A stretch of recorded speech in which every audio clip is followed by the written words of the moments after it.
सवाल इस अराजकता पर भी उठ रहे हैं, क्योंकि सरकार के खिलाफ गुस्सा तो समझ में आता है, लेकिन बाकी नेताओं के घर जला देना, सुप्रीम कोर्ट जला देना, होटल जला देना, मीडिया के ऑफिस जला देना, बैंक लूट लेना। भाई बैंक क्यों लूट रहे हो तुम?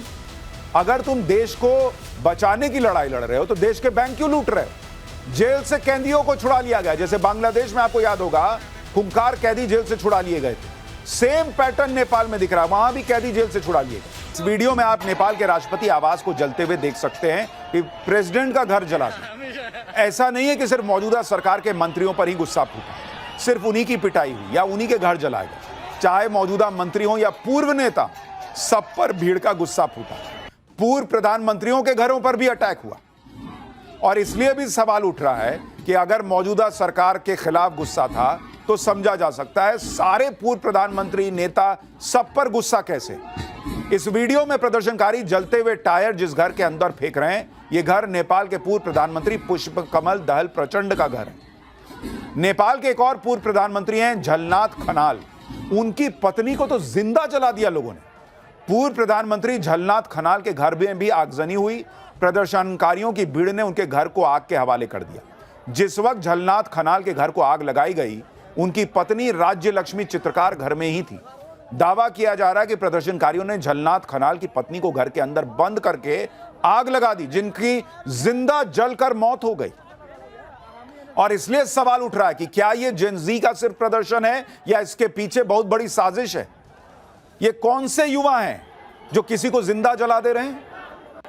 आपका गुस्सा हो सकता है, समझ में आता है, लेकिन आप किसी को घर में बंद करके महिला को जिंदा जला रहे हैं। पूर्व प्रधानमंत्री की पत्नी है, यही दोष है। आप कह रहे हैं कि ओली को मैं सड़क पर मार दूंगा, मैं जिंदा जला दूंगा।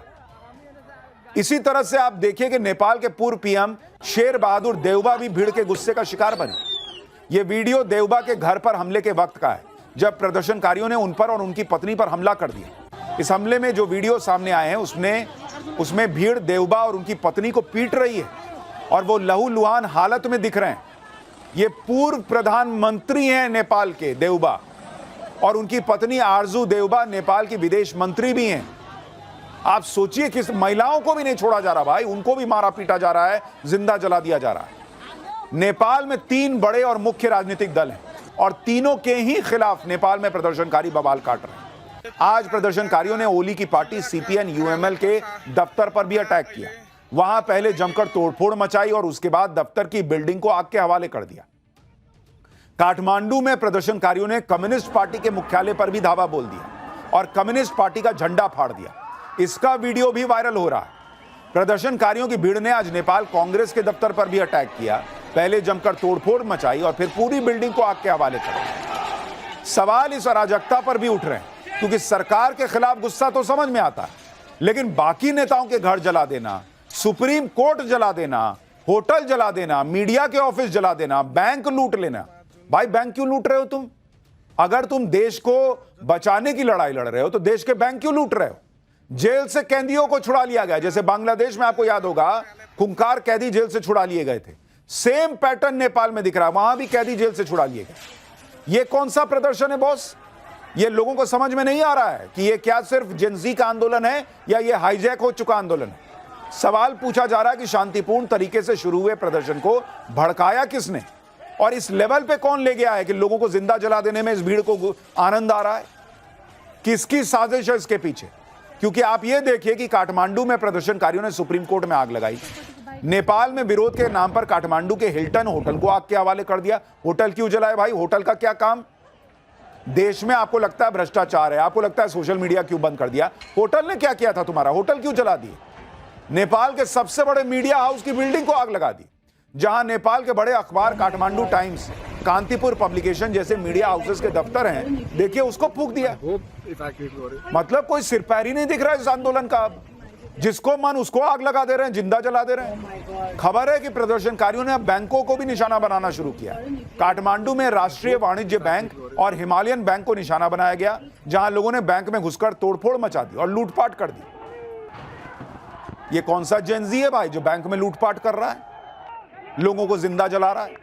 नेपाल में जो विरोध प्रदर्शन सोशल मीडिया बैन के खिलाफ शुरू हुआ, फिर इसने भ्रष्टाचार के खिलाफ आंदोलन का रूप लिया। उसने नेपाल में आज अराजकता मचा के रख दी। नेपाल में कानून व्यवस्था किस तरह पूरी तरह ध्वस्त हो चुकी है। आप तस्वीरें देखिए, ये तस्वीरें काठमांडू की कैलाली जेल की हैं, जहां प्रदर्शनकारियों ने अटैक कर दिया और जेल की गाड़ियां तोड़ दी। जेल पर हमले के बाद पुलिस और जेल स्टाफ जान बचाकर भागे और जेल में बंद सैकड़ों कैदी फरार हो गए।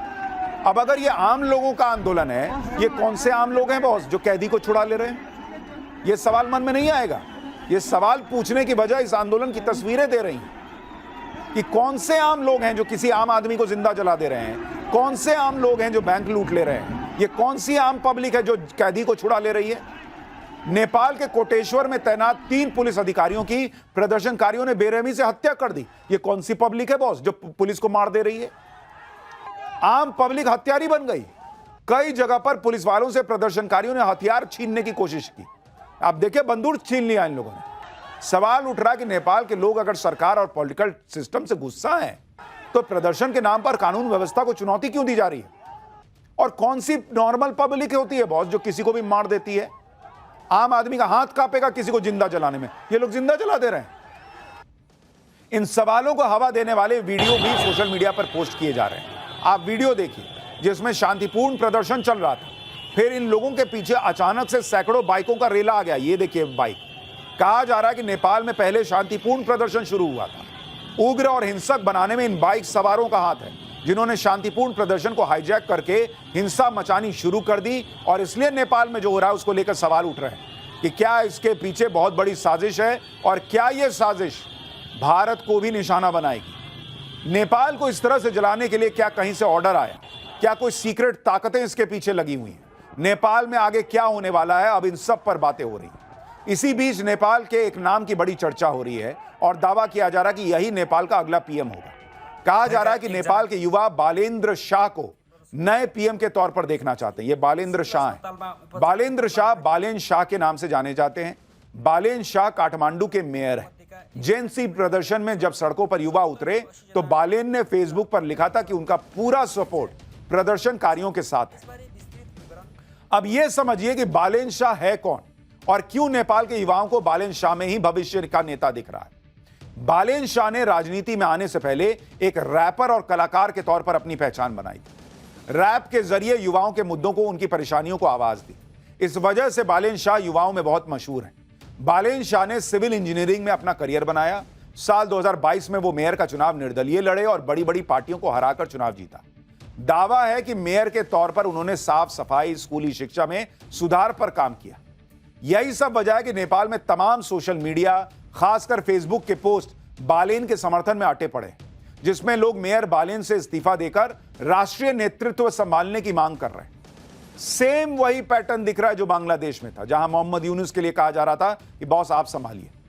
जेन जी अपनी टाइमलाइन पर प्रिय बालेन अभी नहीं तो फिर कभी नहीं लिखकर उन्हें एक नई राजनीतिक पार्टी बनाने और देश को नई दिशा देने की गुजारिश कर रहे हैं।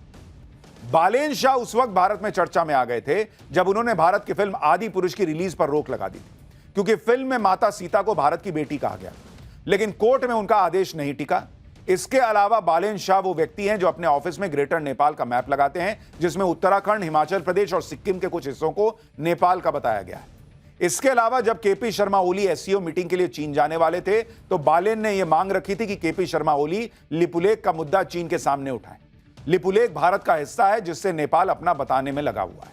यानी नेपाल में जो आंदोलन चल रहा है उसके पीछे जो बालेन शाह है उसकी नजर भारत को लेकर क्या रखती है, या भारत को लेकर उसकी सोच क्या है, कितनी एंटी इंडिया है, क्या है, वो आपको इन बातों से पता चल रहा होगा। इसलिए मैंने कहा कि जो बांग्लादेश में हुआ, नेपाल में हुआ, पैटर्न मैच हो रहा है। क्या बड़ी साजिश तो नहीं है? कहीं इसके पीछे डीप स्टेट तो नहीं है? बालेन शाह के बारे में एक और दिलचस्प चीज है।